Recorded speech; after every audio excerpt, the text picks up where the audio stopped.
Programme मध्य मुकाबले में खुश आमदेद। मैं हूं रबिया हसन, मेरे साथ मौजूद है रऊफ क्लास्टा। और आज के प्रोग्राम में जो टॉपिक्स हम शामिल करेंगे उसमें सबसे पहले मौलाना फजलुर रहमान अहमियत इख्तियार कर गए। हुकूमत और पीटीआई ने अपने पलड़े में लाने के लिए मौलाना को बनाने की कोशिशें तेज कर दी। पीटीआई के साथ 12 साल से ताल्लुकात खराब हैं, ठीक होने में वक्त लगेगा। मौलाना ने भी डिमांड्स रख दी। दूसरी तरफ जेयूआई की नूर आलम खान ने आईनी तरमीम पर हुकूमत का साथ देने का इंदिया दे दिया, जबकि पीटीआई ने लाहौर में जलसे की नई तारीख दे दी। क्या तहरीक इंसाफ जलसे करने की पोजीशन में है? इसके अलावा बात करेंगे ताजिरों का टैक्स नेट में आने से इनकार, ताजिर दोस्त पॉलिसी ताजिर दुश्मन पॉलिसी करार। हुकूमत ताजिरों के मुज़ाकरात ताहाल नाकाम। इस्लामाबाद, लाहौर, फैसलाबाद समेत तमाम बड़े छोटे शहरों में कारोबार बंद।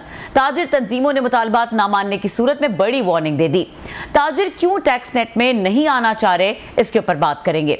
इसके अलावा बात करेंगे सेनेट इत्तलात और नशरियात कमेटी ने तरमीम के साथ सहाफ़ियों और मीडिया प्रोफेशनल्स के तहफ़्फ़ुज़ के लिए कमीशन के क़याम के तरमीमी बिल की मंजूरी दे दी। कमेटी ने सहाफ़ी की तारीफ पर मुतालिका स्टेक होल्डर्स की तजावीज़ पीर तक तलब कर ली। आइंदा इजलास में हतमी ड्राफ्ट पेश करने की हिदायत।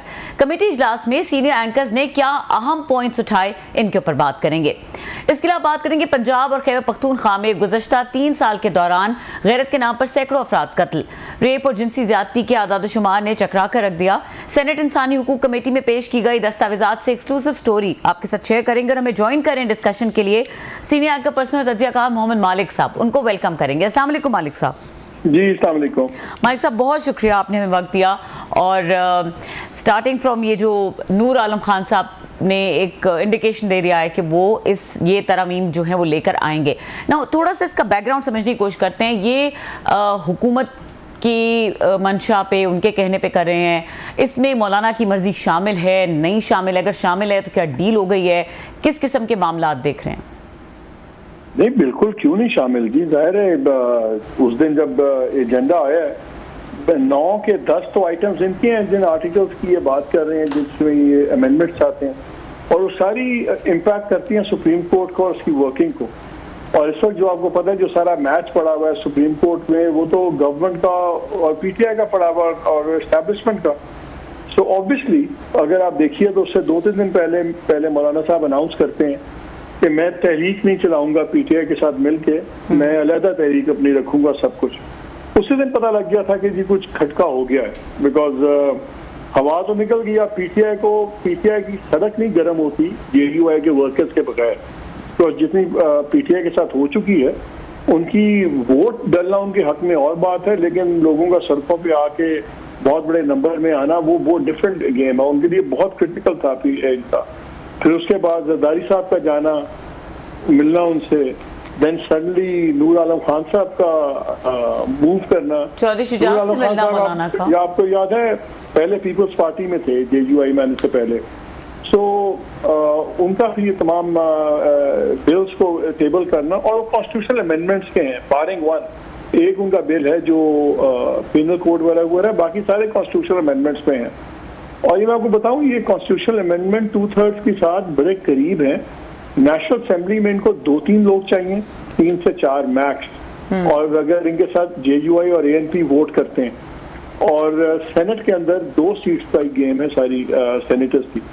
और आपको पता है नेशनल इंटरेस्ट में तो बहुत चीजें इकट्ठी हो जाती है ना, तो उसमें एएनपी और जेयूआई बिल्कुल इनके साथ भी चल सकते हैं। सो ये बड़ा टच एंड गो चल रहा है, इसको हल्का ना लीजिएगा। खाली ये कोई बयानबाजी नहीं है, it's a very serious move.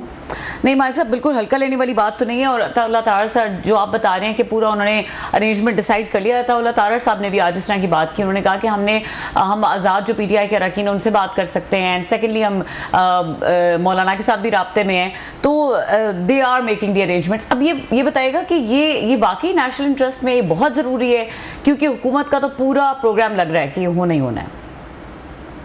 देखिए मैं तो, क्योंकि आप मुझे देख नहीं सकती, तो वो जो हम कोलम्स बनाते हैं ना 2 हाथों से नेशनल इंटरेस्ट ब्रैकेट में डाल के, आप समझ लें कि मैं वही कह रहा हूँ। जी मालिक साहब, बहुत शुक्रिया सर, आपने हमें ज्वाइन किया।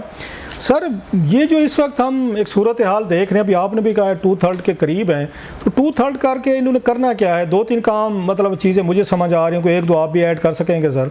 एक तो नूर आलम साहब ये कह रहे हैं जजेस की ये तादाद जो है बढ़ाई जाए, 23 तक लेकर आए हैं। वो दानियाल का है, वो दानियाल साहब कह रहे हैं वो लेकर आए। दूसरी साइड पे ये है कि जजेस की उम्र जो है वो ये 65 साल से आप इसको 68 कर दिया जाए, ये भी उसमें आ रहा है। इसके अलावा आपको लगता है कि कोई और कोई मूव है? क्योंकि इन तमाम मूव से लगता ये है कि जस्टिस मंसूर अली ये शाह साहब जो है इनका रास्ता रोकने के लिए ये तरामीम जो है ना लाई जा रही हैं। हुकूमत अफोर्ड नहीं कर सकती कि मज़ीद कोई इस तरह का चीफ जस्टिस है जो बैठ के हुकूमत को टफ टाइम दे, और मेरा ख्याल हमारी इस्टेब्लिशमेंट भी नहीं चाहती होगी। सो कितने चांसेस हैं कि यहाँ पे चीफ जस्टिस की एज का जो बिल है वो पार्लियामेंट में लाया जाए? सर नहीं, आप पहले आ जाएं सिंपली रऊफ नंबर बढ़ाने पे। सर देखें, अगर नंबर बढ़ता है, मेरे प्रोग्राम में दानियाल चौधरी आए हुए थे तो मैंने उनसे पूछा, मैंने कहा 23 का फिगर आपने कहाँ से लिया? उन्होंने कहा जी बस ले लिया। मैंने कहा आप सुप्रीम कोर्ट के, आप कह रहे हैं कि आपने बिल मूव किया है, सब कुछ किया है, और आप प्रिटेंड कर रहे हैं कि आपका प्राइवेट मेंबर्स बिल है, जाहिर है गवर्नमेंट इन्वॉल्व है तो सारा हुआ है ना, तो 23 का फिगर कैसे आया? तो उन्होंने कहा कि जी बस ऐसे ही आ गया। ऐसे ही तो नहीं फिगर्स आते ना, सुप्रीम कोर्ट के आप कॉम्प्लेक्शन चेंज कर रहे हैं। तो वो तो नजर आ रहा है कि आप स्टैकिंग कर रहे हैं, कि आप एक बैलेंस कर रहे हैं। जो चीफ जस्टिस साहब का परसेप्शन ये है कि उनके लाइक माइंडेड माइनॉरिटी में है, दूसरे मेजॉरिटी में। पहला इम्पैक्ट क्या होगा? एक डिसीजन हो गया हुआ रऊफ के फैसलों में भी कि रिव्यू को लार्जर बेंच सुनेगा। अब अगर आप तादाद बढ़ा देते हैं तो लार्जर बेंच जो होगा, उस लार्जर बेंच के अंदर आपको लाइक माइंडेड मिल जाएंगे बड़े, और बड़े बड़े क्रिटिकल केसेस के भी रिव्यूज हैं। उसमें ये रिजर्व सीट्स का भी रिव्यू है, उसमें और चीज़ों के भी रिव्यू है। तो जब आप खाली तादाद बढ़ाते हैं जजेस की, तो आप इसको उस जाविये से देखें कि लार्जर बेंच पे क्या होगा। अभी 2 मिनट के लिए आप चीफ जस्टिस आपको साइड पे करते हैं, वो तो कॉन्स्टिट्यूशनल अमेंडमेंट के बाद उनकी चीज़ें होंगी ना। अभी तो सिंपल एक्ट में है जो गवर्नमेंट करवा लेगी, वो तो सिंपल एक्ट को अमेंड करना मेजॉरिटी से होगा।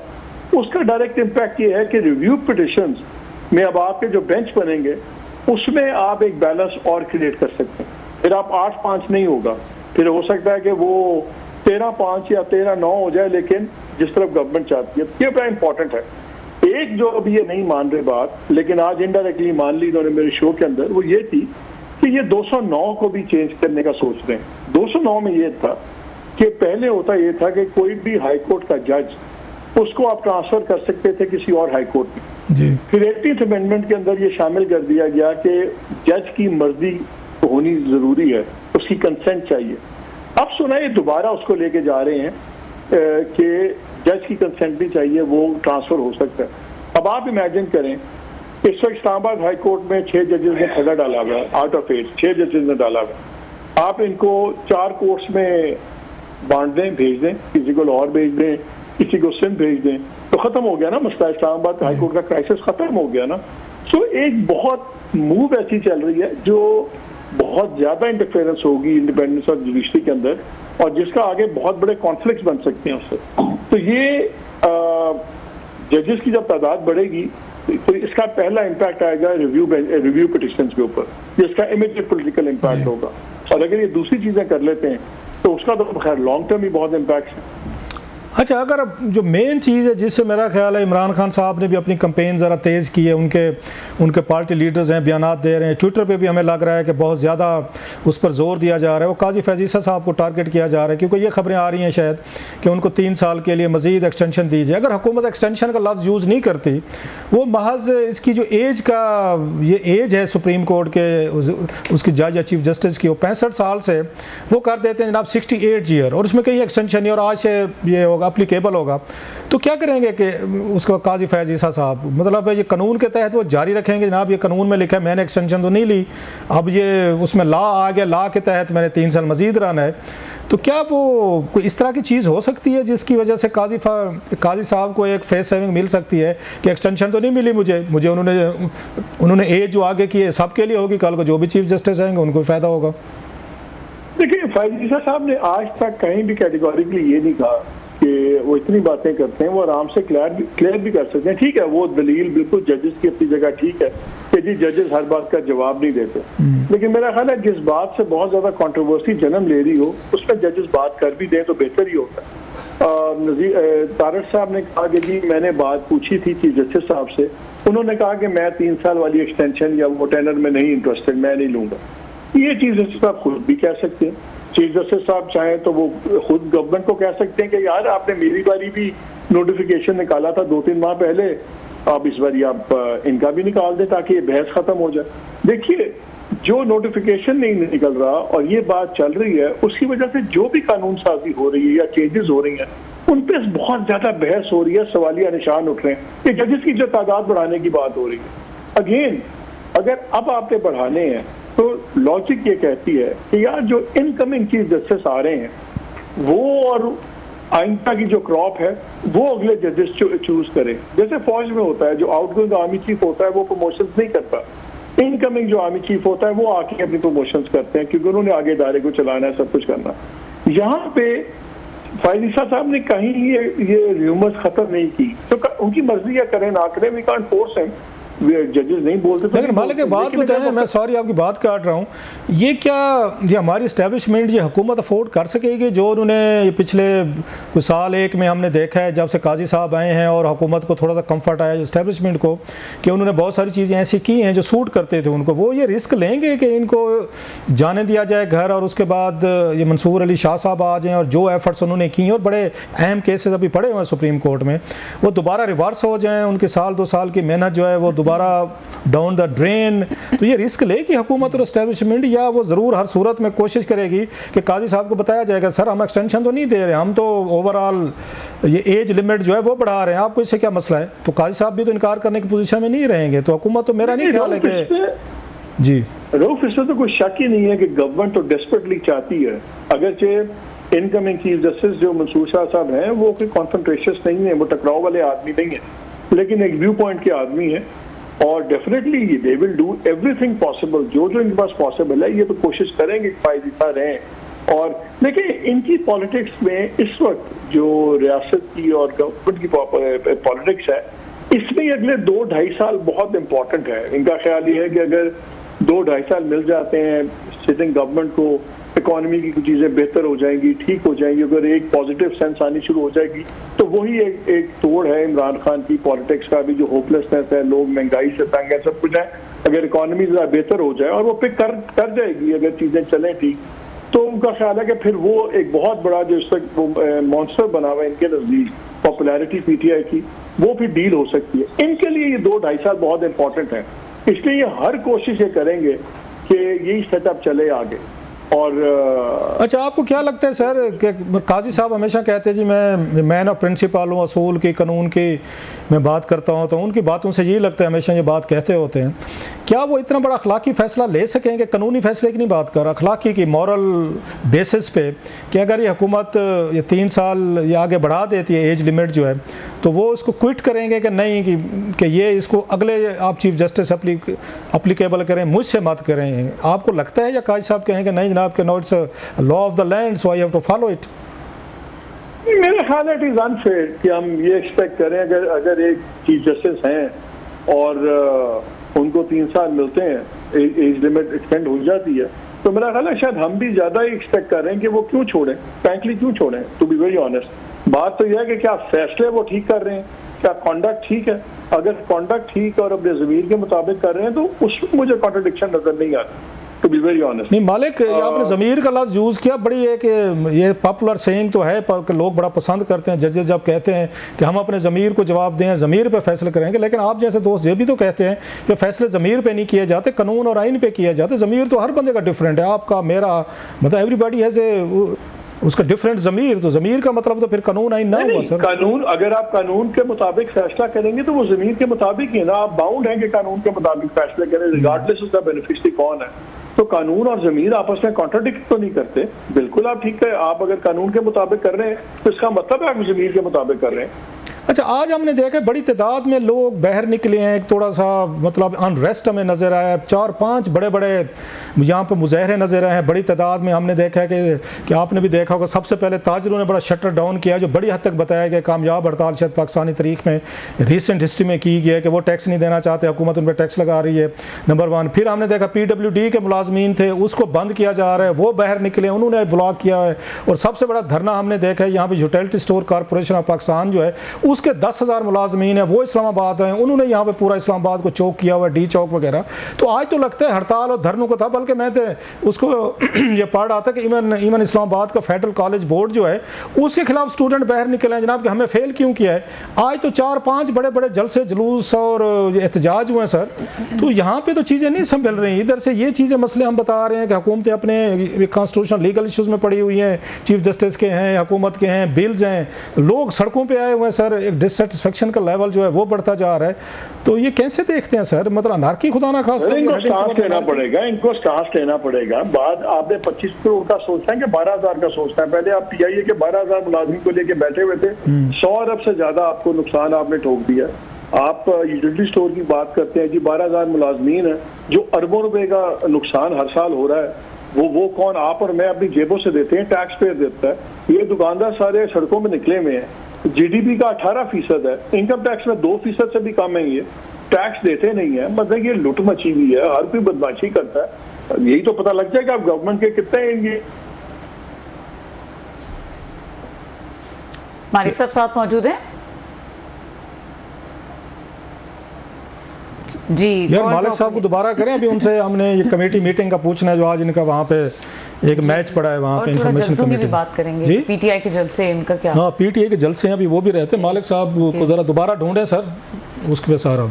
अच्छा क्लास साहब, जो मालिक साहब बात कर रहे थे कि जो ये मुल्क में सिचुएशन बनी है तो हुकूमत को एक स्टैंड लेना पड़ेगा, तो यू एग्री विद दिस कि हुकूमत स्टैंड लेने की पोजीशन में है? मेरा ख्याल है हुकूमत को जो सबसे बड़ा डिसएडवांटेज है, मालिक साहब ने बातें ठीक कह रहे हैं, हमारा ताजर जो है, अनपॉपुलर सी बात है, वो टैक्स देने को तैयार नहीं है इस वक्त। वो कहते हैं हम पहले थोड़े टैक्स दे, बिजली का मतलब 80 रुपये साथ मौजूद है। जी मालिक साहब सारी लाइन काट गए थे सर। देखिए बात ये है कि ये जो बातें होती हैं जी, हम ये दे रहे हैं वो दे रहे हैं, आप पे नहीं दे रहे। सैलरी क्लास ने इनसे 250 अरब ज्यादा टैक्स दिया है, तनख्वाहदार तबके ने, और जो रिटेलर्स हैं और एक्सपोर्टर्स हैं, इन्होंने 200 बिलियन से ज्यादा उनसे कम टैक्स दिया। आप एक दुकान उठा लें लिबर्टी मार्केट लाहौर की या ब्लू एरिया में, आग लग जाए तो बताते हैं जी करोड़ों का सामान पड़ा हुआ था। टैक्स देते नहीं है, एक मजाक बन गया इस मुल्क में, और उसका बहुत सारा तनख्वाहदार तबका ले रहा है। जो 1 लाख रुपया बच्चा कमा रहा है तनख्वाह, वो उस पर 100% उस पर टैक्स इंक्रीज हो गया। ये जो करोड़ों अरबों रुपए की दुकानदारी होती है, होटल्स बड़े बड़े चल रहे हैं, ये सारे चल रहे हैं, ये टैक्स नहीं देते, ये बदमाशी है। ये तो अब फैसला गवर्नमेंट को करना होगा। ये मालिक साहब आप बिल्कुल ठीक कह रहे हैं। हम आप और हमारे जैसे लोग हैं, जितने भी हम यहाँ पे मौजूद हैं, सारे हम सैलरीड क्लास हैं, सारा बोझ हम पे है। हर दफा मतलब हमारे ऊपर कोई ना कोई ये कुल्हाड़ा चढ़ाया जाता है, लेकिन ब्लॉक नहीं करते हम। लेकिन हमें से डाल दिस, उसका मतलब है तनख्वाहदार बंदे को आप छुरी फेरते रहे। नहीं, बिल्कुल ठीक कह रहे हैं आप। लेकिन जब वो ये देखते हैं, मिफ्ता इस्माइल साहब की बात सुनते हैं, शायद खकान अब्बास साहब की बात सुनते हैं कि मिफ्ता इस्माइल साहब ने कहा कि 550 बिलियन रुपीज़ तकरीबन 4 असम्बलियाँ वगैरह और MNA सेनेटर्स मिला के डेवलपमेंट फंड पर इनको दिए जाते हैं, 500-600 अरब रुपया जो इनके लिए रखा जाता है, इन्हीं टैक्सेस से इकट्ठा करके। और उस पर शायद खकाना भाई साहब ये कहें कि जनाब 30% जो है ये इसमें रिश्वत और किक बैक्स में जाते हैं। 150-2 अरब रुपया तो वो कहते हैं रिश्वत और किक बैक्स में हमारे नुमाइंदों की जेबों में जा रहा है। जब लोग ये सुनते हैं तो लोगों का तो शटर होते हैं कि हमारा पैसा जा किधर रहा है। मेरा बड़ा सिंपल एक लॉजिक है, जो टैक्स नहीं देता ना उसको हक ही नहीं है कि वो फाइनेंस के मामले में बात करे। बिल्कुल ठीक। जिस पे टैक्स लागू होता है और वो नहीं देता, तो किस मुंह से बात करता है? पहले अपना टैक्स तो देना, फिर पूछे कि मेरे टैक्स के पैसे से क्या हो रहा है। ये सारी BS है, ये सारा बुलशिट करते हैं। ओ जी ये नहीं हो रहा, ओ पहले टैक्स दो तो सही ना। टैक्स तुम देते नहीं हो, तुम्हारे ना टैक्स देने की वजह से दूसरों पे चुनियां फिर रही हैं, और आप आके हमें अखलाकियात का लेक्चर देते हैं। ये कोई बात है?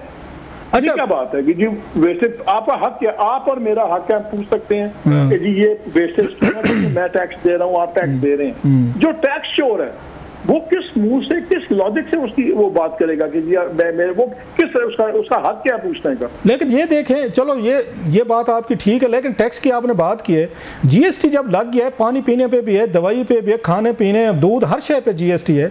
इनडायरेक्ट टैक्स तो तकरीबन हर बंदा दे रहा है सर। क्यों है इंडायरेक्ट? क्यों आपके इंडायरेक्ट टैक्सेस की रेशो क्यों है? बिकॉज आपके डायरेक्ट टैक्सेस की आपकी बेस नहीं बढ़ी। जब आपके डायरेक्ट टैक्सेस आए होंगे तभी आपकी इंडायरेक्ट टैक्सेस से जान छूटेगी। आप इंग्लैंड में जाते हैं, आप अमेरिका में जाते हैं, वही जो अंडे की कीमत थी 5 साल पहले भी अंडा उतने का था, आज भी उतने का। 1 लीटर दूध 10 साल पहले भी उतने का था, आज भी है डबल रोटी उतने की। क्यों है? बिकॉज इनकम टैक्स लोग दे रहे हैं, टैक्सेस डायरेक्ट टैक्सेस आ रहे हैं। जब डायरेक्ट टैक्सेस नहीं आएंगे तो उसका बोझ इनडायरेक्ट पे आएगा ना। ये जो दुकानदार और ये लोग पैसे नहीं दे रहे, इसका बोझ लोग समझते हैं शायद ये नहीं दे रहे, तो खैर पता नहीं कौन दे रहा है। और भाई आप ही दे रहे हैं इंडायरेक्ट पे फॉर्म में। ये जो टैक्स नहीं देते, ये इनडायरेक्ट टैक्सेस हम इनके टैक्स दे रहे हैं। हम क्यों दें भाई? आम आदमी क्यों दे? Very true sir. अच्छा, इस पे हम बात करते रहेंगे, जरा थोड़ा जलसे पे आ जाए सर। इमरान खान साहब का जलसा जिस तरह उन्होंने कैंसिल किया, अब वो कह रहे हैं कि हमने लाहौर में करना है 8 सितंबर का। आपको लग रहा है जलसा होते हुए या एक और बहुत बड़ा टकराव होने वाला है कि वो खान साहब ने कहा कि आपकी दफ़ा मैं भी मना करूं तो आप लोगों ने मना नहीं होना? इसका मतलब है आपकी दफ़ा तो ज़रा। मैं तो गवर्नमेंट के लोगों से एक सवाल करता हूँ, अगर आपका ख्याल है कि उनके पास ताकत नहीं है तो उनका ब्लफ कॉल कर लेने दे जलसा। और अगर जलसा होता है और बहुत बड़ा होता है तो क्या कौन सी क़यामत आ जाएगी यार? अगर आपको फिक्र है कि जी कोई तहरीक बनेगी, तहरीक तो भी हमें नजर नहीं आती गर्म होते हुए। Let them. हमने इसमें 8 फरवरी को भी तो वोट पड़ गया था ना, क्या कर लिया था? तो अब वो 8 फरवरी का इलेक्शन जीत के भी वो बेचारे कहाँ हैं? तो जलसा, मुझे नहीं पता कि जलसा क्यों इतना बड़ा एक इशू बन गया हुआ है। I'll be very honest with you, मेरी समझ से बाहर है। नहीं, इमरान खान साहब को लगता है कि बहुत बड़ा जलसा होगा तो पूरी दुनिया को भी पता चलेगा, हुकूमतों पे दबाव आएगा, एस्टेब्लिशमेंट पे भी आएगा और मेरे साथ बातचीत करेंगे, मेरी रिहाई का कोई ना कोई रास्ता निकलेगा। इसलिए वो उस पर स्ट्रेस करते हैं कि बहुत बड़ी तादाद में जब लोग देखेंगे इसको जलसे को टीवी पे, फुटेज पे, ट्विटर, सोशल मीडिया पे, तो उनके लिए ज़रा थोड़ी आसानियाँ पैदा होगी। लोगों को लगेगा एक पॉपुलर लीडर जो है वो जेल में है और वो हुकूमत जो इलेक्शन हारी हुई थी वो इन पे ये रूल करे। लिहाजा मेरा ख्याल है उनके लिए डू और डाई वाला मसला है ये जो जलसा है। इस वक्त किसी को शक है कि वो पॉपुलर हैं? क्या किसी को इस वक्त शक है कि उनकी बहुत बड़ी सपोर्ट बेस है? तो वो तो कोई शक नहीं है ना। अगर एक जलसा होगा तो चले 2 दिन उस पर प्रोग्राम्स होंगे, 10 दिन होंगे। तो अगर आप मेरे से मेरी जाती राय पूछें तो मुझे गवर्नमेंट का पैनिक जेन्युइनली नहीं समझ आता। I will be very honest. अच्छा सर, आप थोड़ा सा इस पे आते हैं। आज कमेटी मीटिंग थी सर इंफॉर्मेशन मिनिस्ट्री की और आप भी वहाँ पर मौजूद थे। जो पंजाब में डेफेमेशन का मरियम नवाज साहिबा वो लाई हैं जिस पे बहुत सारे एतराज़ात हो रहे हैं, अदालतों में चैलेंज किया जा रहा है। आज सुने आपका भी मैच पड़ा है वहाँ पे परवेज़ रशीद साहब से, आपके पुराने बॉस भी रहे हैं, दोस्त भी हैं, आपको बड़ा पुराना ताल्लुक है सर। क्या हुआ वहाँ पे सर, को ज़रा बताएंगे? देखिए, वो गवर्नमेंट के परवेज़ रशीद साहब थे, तलाल चौधरी थे, उन्होंने एक टेक्निकल पॉइंट लास्ट टाइम भी मीटिंग में उठाया था, आज भी वही उठाया। उन्होंने कहा जी ये सेनेट का ये बनता नहीं है कि वो प्रोविंशियल लेजिस्लेशन के अंदर एतराज करे और ये फिर आप लाइंस क्रॉस कर रहे हैं। टेक्निकली उन्होंने इसको बड़ा अच्छा खेला और अब वहाँ पे ये फैसला हुआ है कि जी मिनिस्ट्री एक ड्राफ्ट लाए, जिसको फॉर्म ऑफ नेशनल लॉ के तौर पर ड्राफ्ट लाए स्टेक होल्डर्स के साथ मिलके, और वो ड्राफ्ट अगर अप्रूव हो जाता है और वो लॉ के अंदर आता है तो फिर वो भेजा जाए सूबों को कि उसके मुताबिक एडजस्टमेंट्स करें। तो इसलिए लास्ट टाइम भी जब मीटिंग थी तो उसमें उन्होंने कहा हुआ था कि डेफेमेशन लॉ पंजाब वाला डिस्कस होगा। फिर वो इस बात पे चला गया कि डेफेमेशन लॉ पंजाब का सेनेट कैसे डिस्कस करेगी, आप प्रोविंशियल ऑटोनॉमी के अंदर इंटरफेयर करें। तो आपका क्या मौक़िफ़, आपका या दीगर हमारे साथी दोस्तों का इस पे क्या मौक़िफ़ था मीटिंग में सर? सर बाकी तो पहुंचे नहीं, आज मैं अकेले ही फंस गया था। वन मैन, वो सर आप लीडर हैं, आप लीडर हैं हमारे, आप वन मैन आर्मी हैं। मैं रिपोर्टर हूँ। मैंने तो उनको पॉइंट आउट किया था कि जो पंजाब का ब्लैक लॉ है वो क्यों और उसमें क्या क्या नकायस हैं। फिर एक उन्होंने एक जर्नलिस्ट की डेफिनेशन दी थी मिनिस्ट्री ऑफ इंफॉर्मेशन ने, वो मैंने शूट डाउन करवा दी। मैंने कहा जी हम आपको PFUJs वगैरह मिल के सारी बॉडीज हम आपको अगले 5-6 दिन के अंदर एक भेज देंगे डेफिनेशन मुतफक्का, और उसके ऊपर फिर आप उसकी डेफिनेशन ले आएंगे। जिन्होंने तो हर बंदे को डाला हुआ था जर्नलिस्ट के अंदर, और जो कमीशन था वो फॉर प्रोटेक्शन ऑफ जर्नलिस्ट, उसके अंदर एक इंपॉर्टेंट क्लॉज था, वो अल्लाह का शुक्र है कि ड्रॉप करवा दिया जब मीटिंग में। वो ये था कि जी गवर्नमेंट जो भी पॉलिसी डायरेक्शन देगी उस कमीशन को वो उस पर बाइंडिंग होगा। तो मैंने कहा एक तरफ आप कहते हैं कि इंडिपेंडेंट कमीशन होगा, दूसरा आप कहते हैं कि जी गवर्नमेंट जो पॉलिसी डिसीजन देगी उसके ऊपर वो बाइंडिंग होगा, तो फिर ये तो commission for the government by the government हुआ ना, ये तो प्रोटेक्शन ऑफ गवर्नमेंट कमीशन हो गया। इसको प्रोटेक्शन ऑफ जर्नलिस्ट की बात ना करें। तो वो शुक्र है कि सबने एग्री किया और वो ड्रॉप हो गया। लेकिन ये अब बात बेसिकली उस पर बहस हुई नहीं पंजाब के डेफिनेशन लॉ पे लास्ट टाइम भी, इस टाइम भी टेक्निकली अब वो नया भी लॉ अगर बनेगा उसके अंदर इनपुट्स होंगी तो वो उस पर नहीं हो सकी बहस। बहुत शुक्रिया sir, you are one man army, आपने हमारी पूरी जंग लड़ी है sir, thank you very much sir, thanks a lot. बहुत शुक्रिया। मोहम्मद मालिक साहब हमारे साथ मौजूद थे, एक्सक्लूसिव गुफ्तगू कर रहे थे। यहाँ पे वक्त हुआ है ब्रेक का, ब्रेक के बाद बात करेंगे, कुछ हमने ऑलरेडी डिस्कस किया, ये जो मुल्कगीर हड़ताल थी और जो ताजिर कम्युनिटी है इसके हवाले से बात करेंगे कि आज के इस तमाम प्रोटेस्ट का इम्पैक्ट क्या हुआ और दूसरी तरफ गवर्नमेंट क्या सोच रही है। इस ब्रेक के बाद हमारे साथ रहिए।